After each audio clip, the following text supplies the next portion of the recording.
শাইখ একটি প্রশ্ন করেছেন আব্দুল কুদ্দুস, তিনি জানতে চাইছেন যে রাতে যখন কেউ একাকী ঘুমায় কোনো মানুষ, তখন সে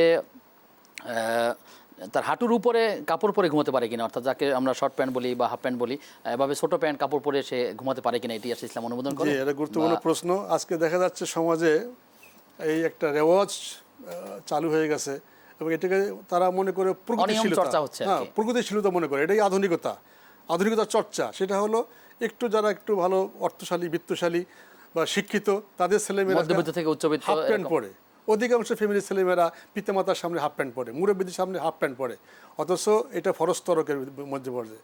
ফরজ তরকের মধ্যে পড়ে, এটা তার ফরজকে লঙ্ঘন করে, ফরজকে লঙ্ঘন করা হচ্ছে। সেটা তার হাঁটু পর্যন্ত ঢেকে রাখা ফরজ, সেই হাঁটুর উপরে যখন উঠবে তখন এটা ফরজকে লঙ্ঘন করা হচ্ছে। একটা ফরজ লঙ্ঘন করা তো কবিরা গুনাহ।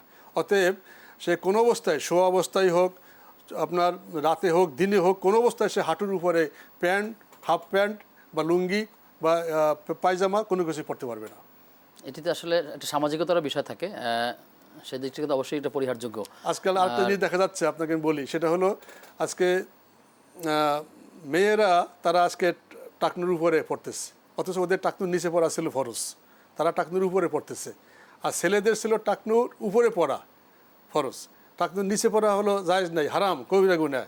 আজকাল ছেলেরা টাকনুর নিচে হয়ে গেছে, এক তো টাকনুর নিচে পড়তেছে, আর এক দল আপনার হাঁটুর উপরে পড়তেছে। এই দুই দলই অপরাধী। আচ্ছা আচ্ছা, আশা করছি আমরা আমাদের প্রশ্নের জবাব আমাদের ভাই বুঝতে পেরেছেন।